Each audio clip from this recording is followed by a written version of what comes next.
Hello students. तो कैसे हो आप लोग। वीडियो परीक्षा में जिनका खासकर नहीं हो पाया तो देखो उनकी स्थिति तो ज़्यादा अच्छी नहीं होगी अभी भी, है ना, क्योंकि 2-3 दिन उस चीज़ में लगते हैं तो उनकी स्थिति को मैं समझ सकता हूँ। क्योंकि मेरा भी ये पेपर था, ठीक है। बहुत सारे छात्रों ने पूछा भी तो कुछ को मैंने कमेंट में बताया था। तो लेकिन मैंने ओपनली किसी को भी ऐसा बोला था। थर्ड शिफ्ट में जो है मेरे 76 मार्क्स थे आंसर की में, ठीक है। लेकिन अभी नॉर्मलाइजेशन के बाद आपने देखा होगा कि लगभग 2.5 नंबर घटा है। तो उसी से जो है मैं उसमें बाहर हो चुका हूँ, ठीक है। तो वो तो चीज़ हो चुकी है। देखो उसका अगर हमें कई बार ऐसा लगता है कि वो प्रश्न हम सही कर देते, वो ऐसा कर देते, है ना, इसमें बढ़ जाता। लेकिन वो चीज़ें तो हो चुकी हैं। अब हम बात कर रहे हैं देखो आगे की।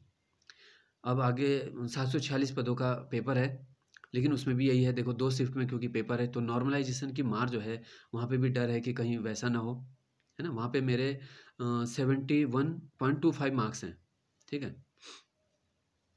तो देखो कुछ कह नहीं सकते क्या है, लेकिन हमें इस चीज़ के लिए जो है एक साथ सभी बेरोज़गार जो हैं या कोचिंग संचालक हैं या बड़े यूट्यूबर्स हैं। मेरा चैनल तो देखो मैंने तो अभी शुरू किया, है ना। मेरे यूट्यूब चैनल को ज़्यादा समय नहीं हुआ, 1-2 महीने से ही मैं इसमें एक्टिव हुआ हूँ।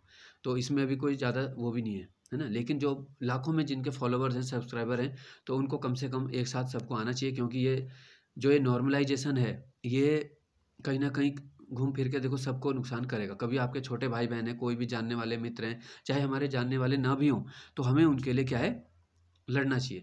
तो अगर आयोग से ये प्रत्येक छात्र मेल के द्वारा ये माँग करता है कि भई एक शिफ्ट में पेपर हो। अभी हमारे बहुत सारे मेरे स्टूडेंट हैं, छोटे वो हैं समझो, है ना, जो पेपर देंगे। तो अगर हम आयोग से ये माँग करते हैं कि भई एक शिफ्ट में पेपर करें, तो स्वतः ही जो है नॉर्मलाइज़ेशन की पद्धति वहाँ पे काम नहीं करेगी, वो ज़रूरत नहीं पड़ेगी उसकी। तो अगर आपके 70 नंबर है, तो कम से कम आपको पता है कि भई मेरे से मेरिट 72 चलेगी, मैं 2 नंबर कम रहा। लेकिन आपको पता लगता है यार दूसरी शिफ्ट वाला तो कम वाला भी निकल चुका है, ठीक है? तो फिर आपको ज़्यादा दुःख होता है कि भई अगर मेरा दूसरी शिफ्ट में होता तो ये होता, ये चीज़ है ना? तो देखो मैंने आपको अपनी बात तो बता दी, है ना? और जिन छात्रों का बहुत क्लोज़ रहा होगा, तो मुझे पता है उन्हें कैसा फ़ील हो रहा होगा। 1 नंबर, आधा नंबर, 2 नंबर, 3 नंबर, 4 नंबर, 70 से 75 के बीच भी बहुत स्टूडेंट कितने स्ट्रगल के बाद पहुँचते हैं, तो वो जानते हैं सब, ठीक है? तो किसी भी चीज़ में अगर आपको सहयोग चाहिए मेरा, तो वो पूरा मिलेगा। चाहे आप पिटीशन फ़ाइल करते हैं कोर्ट में या फिर हम गवर्नर को लिखते हैं या मेल करते हैं आयोग को, लेकिन वैध तरीके से ही हमें काम करना है। ये नहीं कि देखो कई ग्रुप्स में हम देखते हैं या टेलीग्राम में कि लोग गलत शब्दों का इस्तेमाल करते हैं, आयोग को गलत बोल रहे हैं, उससे कुछ नहीं होना है। उल्टा अगर आयोग आपको आइडेंटिफ़ाई कर देगा तो आगे की परीक्षाओं को आपको क्या है, वो कार्रवाई कर सकता है, बाहर कर सकता है। तो इसलिए हमें सही तरीके से काम करना है कि हमारे ऊपर वो ना आए, लेकिन हमें अपना हक माँगने का हक सबको है, देखिए सही बात करने का, जो मुद्दे की बात है। क्योंकि जो मेरे हिसाब से जो 6 महीने 1 साल तैयारी कर चुका है, वो सब चीज़ें जानकार हो चुका होता है, थोड़े बहुत वो पॉलिटी भी पढ़ चुका होता है, उसको सब चीज़ का नॉलेज आ चुका है कि मुझे अपना हक के लिए क्या बोलना है, ठीक है? तो देखो यही आपसे बात करनी थी केवल। और जो नए छात्र हैं अभी या जिनकी एज काफ़ी कम है, तो उन पे अभी इस समय काफ़ी फॉर्म क्योंकि निकले हुए हैं, कैलेंडर भी जारी हो चुका है, ठीक है?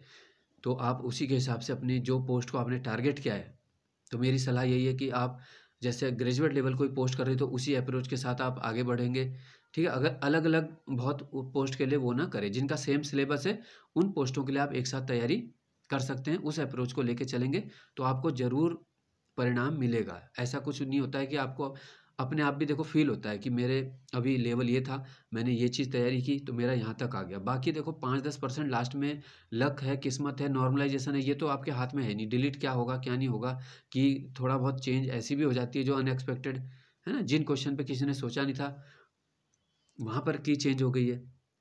तो इसमें क्या कह सकते हैं, ठीक है? तो आयोग से हम अपने हक की माँग कर सकते हैं केवल, है ना? तो इन चीज़ों के लिए देखो सबको एकजुट आना होगा। पहले के वो भी आ रहे हैं, देखो हमारे ये लोहाघाट चंपावत से दिनेश बिष्ट जी हैं, उन्होंने भी उसमें फेसबुक में मैं देख रहा था डाला था।